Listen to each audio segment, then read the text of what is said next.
Do you like this picture? Well, to see more, we're gonna have to travel 300 feet down for a fun adventure in this underground river that's running through the cave. And as always, if you like the videos, please subscribe and like. If you guys are ready, then let's go.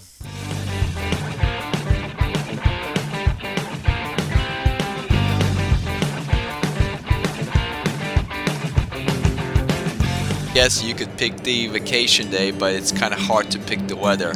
But most of our adventure day is going to be underground. We're going to Penn's Cave, located in Central Hall, Pennsylvania.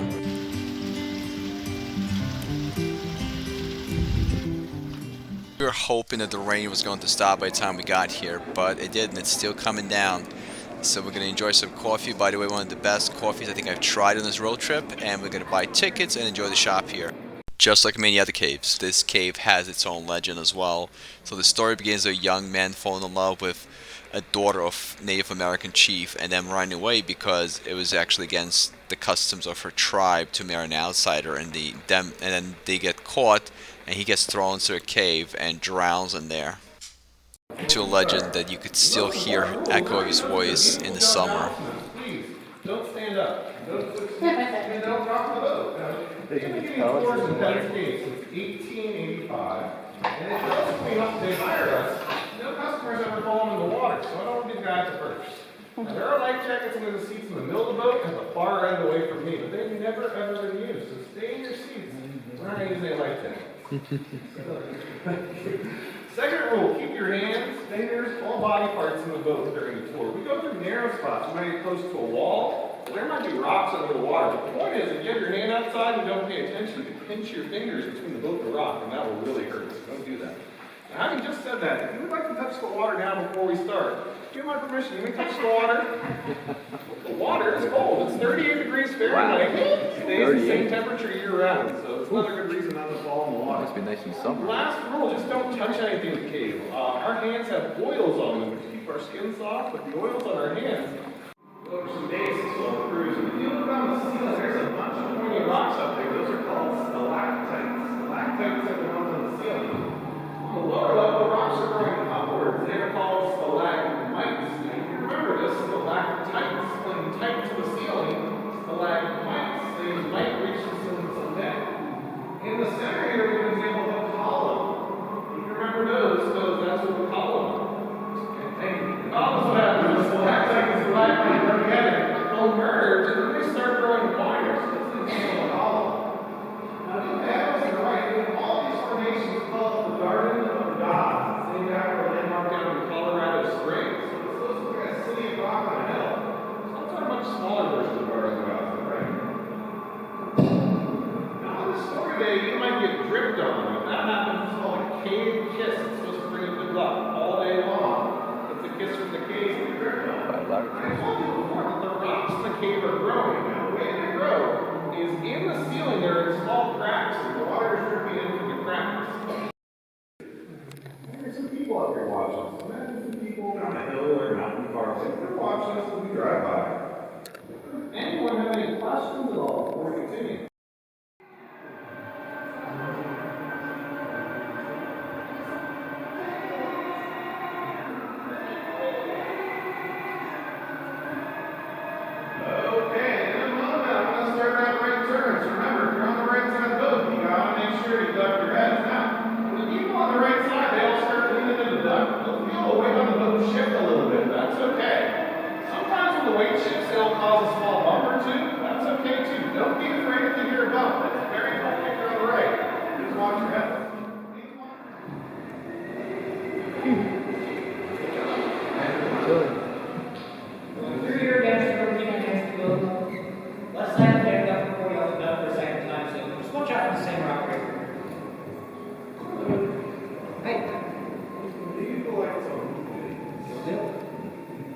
Wow, I didn't realize how much traffic will be in this cave. I'm joking. That's actually another tour leaving the cave. They actually go in the opposite direction.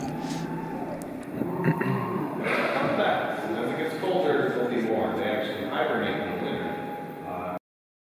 Years of dissolve the tunnel and the whole entire cave all the way to the end and flow down the Penn Creek. But yeah, to our knowledge, there's always been water coming in. They don't actually know where the beginning of the underground limestone spring starts. They've never actually found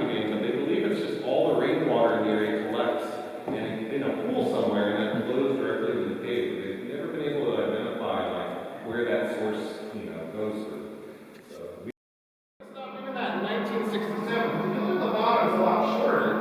But in 1967, one of the tour guides, they just hit the chimes too hard and they broke off. So now they don't ring anymore. But if you're wondering to yourself, what did the chimes used to sound like?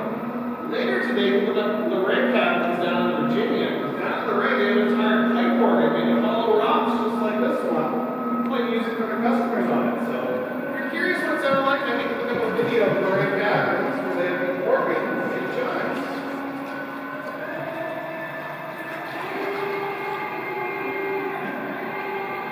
You know, we don't on the right side. This rock is way closer to it. There's a rock sticking out of the water on the right. It's shaped like a crocodile.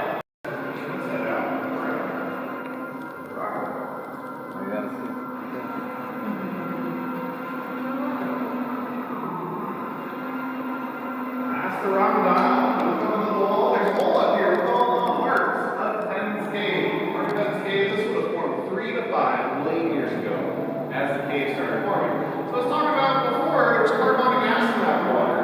Some of that acid got into a whirlpool and swirled around and dissolved all the rock it had. So when you're looking at holes today, the walls are sealed. That's how they all form. Carbonic acid and with the rocky wall. Lots of water and calcium drip on it from above. Whenever the rock is wet looking, shiny like that, it's very, very healthy. It's growing at a faster rate than the rocks around. Very healthy gummy bear on the left. So the reason it's so wet is more water drips on it, which means the more get much bigger than that. So yeah, as I was saying before, the cave is 52 degrees Fahrenheit year round. And the bats, when it's cold outside, they don't like that, so they'll sleep in the cave. And when it gets to be winter, they'll actually hibernate all winter long on the sun. So we feel a lot more bats coming in as it gets colder outside. That is a bat. Cave sunset. The sun has gone down in the cave. It's a little quick this time. Yeah, sunrise. Pretty pretty. Sunset.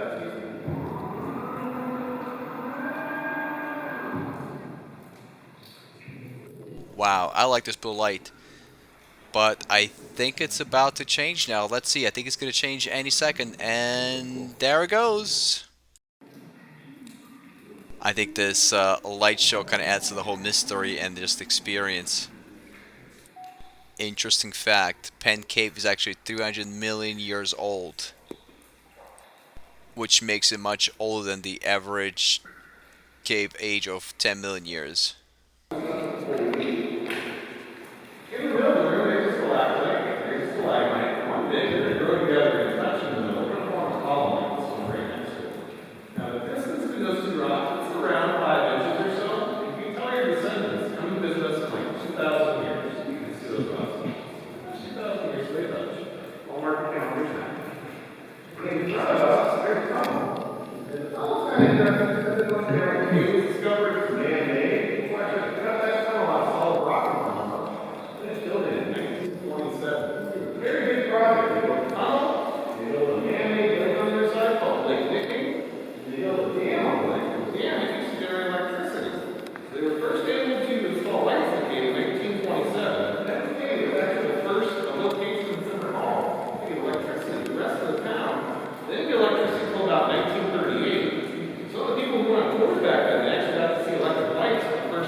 Pull up this rope real quick. Wow. Alright. So how deep is the wood? So where we're at right now, it's actually very shallow. It's probably only about 2 feet deep.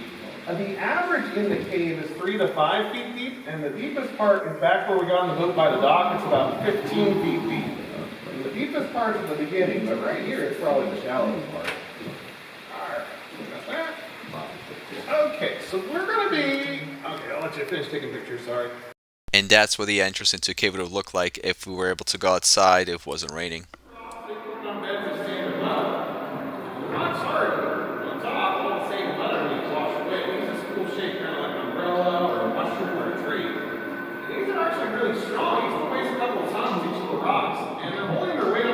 Touching the wall because there's a lot of iron in the sedimentary rock.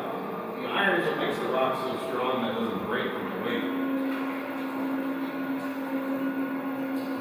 Up ahead of us, on the left, past this corner here, you're going to see some delicious looking cave bait.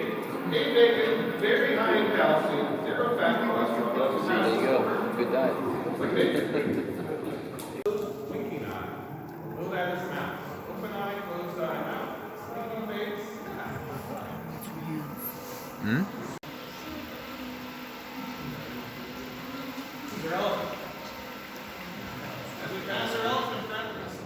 Well, that's it for today. Thank you so much for watching. I hope you enjoyed the adventure.